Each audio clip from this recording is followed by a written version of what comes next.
Fala aí, pessoal. Então, na sequência, a gente já gravou 2 vídeos, não é? E a gente foi até a questão 14 aqui de um simulado que eu disponibilizei lá para os alunos do Se Joga.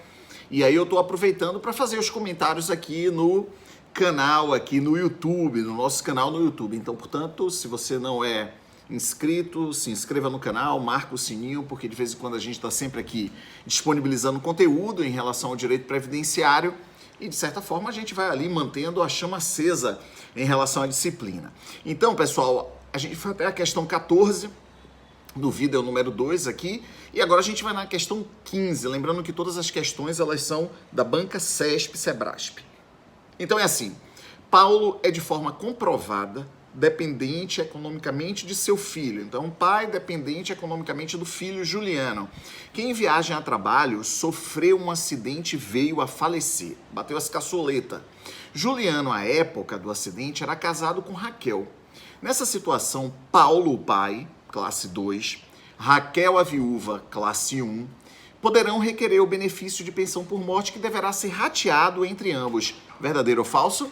Claro que falso! O benefício é concedido numa única classe e rateado entre os dependentes daquela classe, justamente, enfim, não é que se habilitarem para receber o benefício, tanto pensão por morte quanto auxílio reclusão. Lembrando também que o benefício ele não circula entre classes, uma vez o dependente sendo excluído porque morreu, ou porque completou 21 anos, ou porque cessou a invalidez, enfim, vai se excluindo o dependente, vai se fazendo o recálculo do valor do benefício e depois vai se rateando em cotas partes pelos dependentes remanescentes, até que o benefício ele é extinto.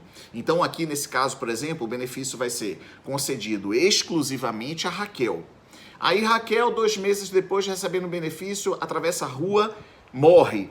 Então agora o benefício vai buscar Paulo, que é o pai, dependente da segunda classe. Não. Cessa o benefício, é extinto o benefício. Beleza? Então, portanto, a questão ela é falsa. Vamos lá na questão número 16. Considere que Célia mantém união estável com João, segurado da Previdência. Nessa situação, Célia é considerada para fins previdenciários dependente, sendo-lhe dispensada a comprovação da dependência econômica, mas exigida a comprovação da situação conjugal. Verdade, claro. Célia é dependente da primeira classe, tem dependência econômica presumida, mas tem que comprovar a união estável. Beleza? Aí, para comprovar a união estável, a gente tem ali o artigo 22, parágrafo 3º do decreto 3048, onde vai listar ali possíveis documentos, fora qualquer outro documento que faça prova. Beleza? Então, portanto, é certa. Vamos lá na questão número 16. Vamos nessa? O auxílio reclusão será devido nas mesmas condições da pensão por morte aos dependentes do segurado recolhido à prisão, exceto se essa se deu em decorrência do cometimento de crime hediondo. Não tem essa exceção. Na verdade, o auxílio reclusão é isso mesmo. Artigo 80, lá da Lei 8213, vai ser concedido nas mesmas condições da pensão por morte, claro, que levando-se em conta a sua especificidade. O valor, por exemplo, é um valor definido, o salário mínimo para o auxílio reclusão. Fora isso, pensão por morte ela pode ser vitalícia, enquanto o auxílio reclusão não pode, porque não há prisão aqui sem um prazo definido, não é? Então, portanto, prisão perpétua. Então, portanto, é verdadeira a questão, não é? É falsa a questão, mas é falsa justamente porque, exceto se essa se deu em decorrência do cometimento de crime hediondo, não, muito pelo contrário, porque num caso de crime hediondo, muito possivelmente vai cumprir pena em regime fechado, e é justamente nessa situação que o auxílio reclusão é concedido aos dependentes do segurado de baixa renda, beleza? Então, vamos lá na questão número 18, diz assim: João era assegurado, empregado do regime geral, há 1 ano e 2 meses e faleceu vítima de infarto fulminante. 1 ano e 2 meses, então tem 14 meses. Nessas condições, sua esposa, Maria, 20 anos de idade, com quem ele estava casado há 2 anos e que gozava de saúde perfeita, teria direito à pensão por morte por 3 anos. Bem, 20 anos de idade está naquela primeira faixa da tabela, correto? Só que para se utilizar a tabela, tem que cumprir 2 requisitos. Quais são os 2 requisitos, meus alunos do Se Joga? Meus alunos do Se Joga, quais são os 2 requisitos? 18 contribuições vertidas pelo segurado instituidor, né, para aquele que morreu, claro, pelo segurado, 18 contribuições e deve haver 2 anos de casamento ou união estável. No caso aqui, olha, só tem 14 meses, então, portanto, qual vai ser o prazo de duração da pensão por morte para Maria? Ela foi na lei, ou no decreto 3048, deu uma olhada na tabela e falou, eu vou receber pensão por morte por 3 anos. Não! Vai receber pensão por morte por 4 meses, beleza? Tranquilo, né? As questões são fáceis, sério mesmo. Questão 19 aí são 3 questões criadas por mim mesmo e que diz assim, na hipótese da questão 18, se Maria fosse inválida quando João faleceu, ela receberia a pensão por morte enquanto estivesse inválida, respeitando o período mínimo de 4 meses. Verdadeiríssimo, não é? Porque ela vai receber, não observa a tabela porque ela é inválida. E nem observa os 4 meses, porque ela é inválida. Vai ser enquanto durar a invalidez. Mas digamos que no caso aqui, Maria recebe a pensão por morte, aí ela, se não fosse inválida, como vimos, ela vai receber a pensão por morte por 4 meses.